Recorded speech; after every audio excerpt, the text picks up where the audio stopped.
Your success in life is directly correlated to the amount of stress you can deal with, and this is true. It's kind of like air resistance, and when you look at cars or you look at jets or any of these things, how fast they can go is directly correlated to how much air is going to be pushing against them. No matter how successful you get, the more successful you become, the more the opposite force is going to push against you. And most people get to a certain level and go, okay, that opposite force is too much. But I just kept going and going and going and going and going, and now I'm up here at terminal velocity, and the enemy force is coming at me. So, yeah, you're successful, but sure, it's very stressful. I mean, if you have the mentality that you're born to suffer, I think you'll be pretty good at things. If you're born with the mentality that nobody should suffer, you're always going to be shit at things. I understand that I was born to suffer. And truthfully, I mean, I'm very, very blessed with my life. A lot of people have said to me, you know, you're under stress. Like, how do you deal with it? How do you smile? This is nothing compared to the suffering I could. I mean, is it hard? Yeah, not really. I mean, I don't know. I was built to suffer. I wake up every day and go, what's on the menu? Let's go. And I'm so used to it.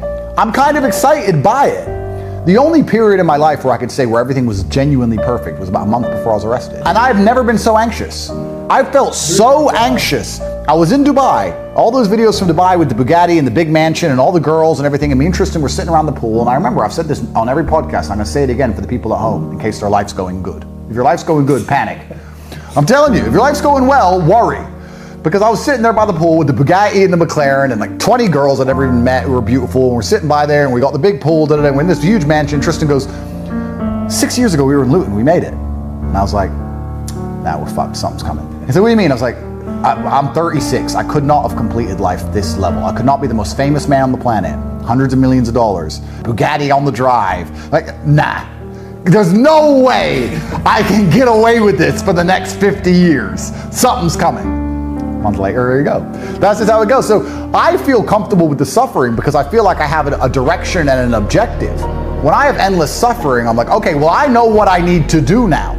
I mean, what's more frustrating? A video game where you can't beat the final boss? Or you know when you play those games and you get lost and you can't find the next part and you're just going around in circles? I've been in this room, I'm just going around and going around in circles. Those are the games that piss me off more than the game where I'm trying to beat the guy I can't beat. I'm happy fighting an enemy I might not be able to beat. I'm much more anxious when I'm lost. So I think when you accept that suffering is part of life, you get good at suffering and then you get good at things. If you're going to go through the world trying to make the world sufferless and yourself not have suffering, well then you're going to suffer more than anything. How successful you are in life is directly correlated to your stress tolerance. In fact, it's more correlated to your stress tolerance than anything else. Forget IQ, forget most nearly anything. If you're the guy who can deal with more stress than anyone else, you're going to end up in the position where you're dealing with more stress than anyone else. And those positions, one way or another, pay you. Because no one else will do it.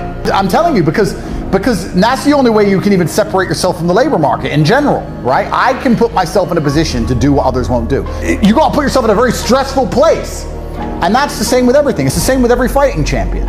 They take the shot. I want the belt now, on 2 days notice, I'll take it. That's how I won my first world title, 2 days notice. So why do they become champion? Because they were the guy ready to fight for a championship without a training camp. They're that guy. So a lot of it is down to stress tolerance, but it is really interesting how these things apply to the individual and how these things apply to the macro. And then I also said that men are judged on our competence. We're only judged and we're only cared about for what we can do. Right. Nobody gives a shit about our feelings. Nobody gives a shit about, there's none of this all poor him. No one gives a fuck. If you're not useful to somebody or something, you can die in a ditch. Yeah. Not only do women not care about you, society doesn't care about you, and other men don't care about you. We all want useful friends. Yeah, I don't want no useless next to me. I don't know you. You can't do nothing. Those are the worst. Those are the worst. I hate them too. They're leeches. They're leeches. I'm misunderstood when I say these points. They think I'm saying don't love your wife. I'm not saying that. I'm not saying don't protect your wife. I'm not saying don't respect your wife. I'm not saying don't have a relationship with your wife. I'm not saying don't love your wife. I'm not saying any of those things. Yeah. What I'm saying is that you're the man of the house, and that your power as a man is going to be amplified by the other men you know, and that you should be part of a clan or an army that makes you as powerful as possible, and that is man's business. And she is benefiting from all of that. She gets financial protection, she gets physical protection, she gets a whole bunch of benefits from you being a man with your guys doing your man things. She ain't in charge of you. It's not her business to tell you how the world works because she doesn't know. And it's not her business to tell you how to be a man either. It's her business, and be happy and be safe and be rich and make you smile, and that's her job. Because our job as men is to suffer all the time and be basically miserable. That's our job, and to get enough money so that we can make our kids and our women happy. You get to smile. You get to be happy. You get joy. You have that peace of mind because I gave it to you. Yeah. I gave it to you because you ain't got work. You ain't gonna do nothing. You don't know anything. You look at the clouds, you're happy. I'm glad for that. By extension, by logical extension, if you're the kind of person who's impressed by clouds, I would argue you're not allowed to have a differing point of view to mine because you don't know shit. You don't know anything. So when I do something or say something, even if you don't understand it fully, tough, get over it. Or leave and find another famous billionaire. Right. Good luck. But that's just the bottom line of it. If I'm having a hard day, I never sit and think I need to talk to this person. Even if I have like my brother and some people I'll talk to, I may be venting a little bit, but I'm certainly not looking for advice on what to do. I always make the call on what to do. I always already know what to do. I don't go to anyone for support. I don't turn to people for support. I don't turn to my woman for support. I think one of the main reasons I have such a fantastic relationship with females is because I never ask them for that shit. I really believe the reason I have the adoration of females is because they're with a man who they never have to babysit, they never have to motivate, they never have to convince to put the video games down, they never have to sit and say to him, oh, it's gonna be okay. Like, I'm a rock. My life's great and it's on track with or without you, and I'm fine all the time. And when I have huge problems, because they do come up, I don't even mention it to my woman. What I'm mentioning it to her to feel better. I mean, she can't fix my shit. So I wouldn't even, if let's say I lost $3 million in a day, which has happened before, I didn't even tell my girl. What am I looking for? Sympathy? Sympathy ain't gonna buy me money, ain't gonna put the money in the bank. So what the fuck? Like, I'm a solutions-based man. You tell me who I can talk to about getting my money back, and I'll talk. I didn't talk to my chick about it. She was, yeah, Bitcoin. Oh, I'll make you a coffee, dear. Thing can help me. So I don't turn to people for support or comfort. I don't. And I know that makes me extremely rare as an individual. And it's not something I'm not trying to brag or put on like a brave face and be a tough guy or something. It's just not how I'm conditioned. I believe that all of my problems are going to be fixed by me. That no one else is going to wake up and give a fuck about my problems the way I'm going to give a fuck. Nobody else is going to be prepared to go through what it takes to fix them but me. If I'm in the ring getting an ass kicking, not my coach, not my corner, not my fans, no one's going to get me out of there alive but me.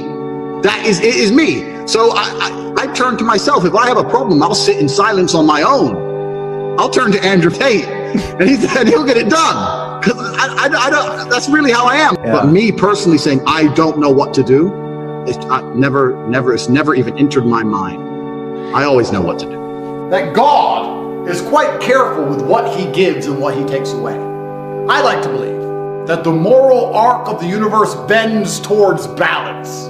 You know, that you get what you deserve and you don't get what you don't deserve. Call me sentimental, but it's a nice way to look at the world. The bad things that happen to you, you deserved them because you fucked up. And the good things that happen to you, you deserve them too because you earned them. Because you earned them. Because you worked for them. Not because you bought a coin and waited, but because you actually worked for them. And this is the problem with crypto as a whole. You people think, if I buy this coin and sit and do nothing, I'll be rich.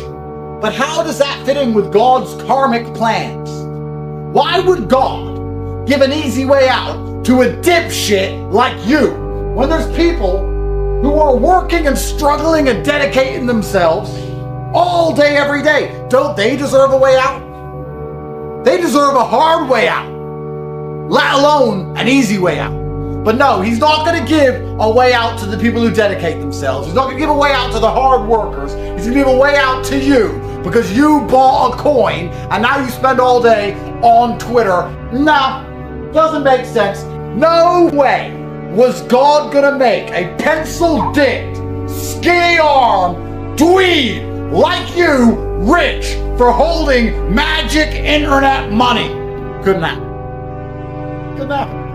You gotta dedicate yourself, you gotta struggle, you gotta go to war, get a job and buy more. If you really believe Bitcoin's going to the moon, you should be panicked to work and buy as much as possible. But instead, you believe Bitcoin's going to the moon, so you wanna read about it to give yourself hopium, imagining a future where you're rich with the tiny amount of Bitcoin you have because you don't wanna work. This is a very clear distinction between a warrior who believes and goes to work to get more and a pussy who believes, so gives himself hopium and prays for a day where he can pay his bills. Do you understand? I have more of the coins that I don't even understand how they work than you do, and you probably read about it all day. And when it goes to zero, I don't give a fuck. I can buy more. You can. What you need, sir, is a job. What you need, sir, for income is a job. God is never going to give you an easy way out. There's never going to be a time you send an email to a celebrity and say, $50,000 isn't even money to you and it would change my life. And the celebrity go, okay. Because I get those all day. That's never going to happen. You're never going to win the lottery. You're never going to hold a coin that just goes to the moon. None of it's ever going to happen. The only way out is shit.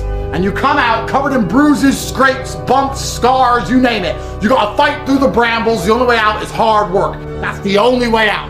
You people deserve to be poor. Guys, karmic retribution. Hello, full circle. God has f***ed you because you needed it. You deserved it. God is not going to let you get rich off Darkcoin. God won't. Forget the charts, forget Solana. God won't. You can't escape the hard work. If you try to escape the hard work, you get crushed like a pancake. The only way out is hard work and dedication. I don't want to hear any more about holding your bags. That's not a job.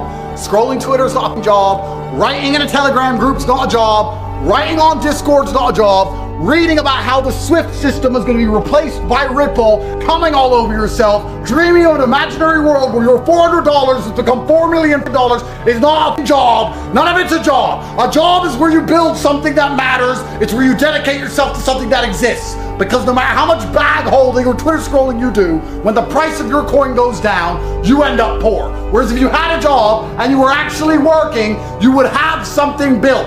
Even half a house is still a house. So none of you have done any work in years. This crypto dump is God's karmic retribution.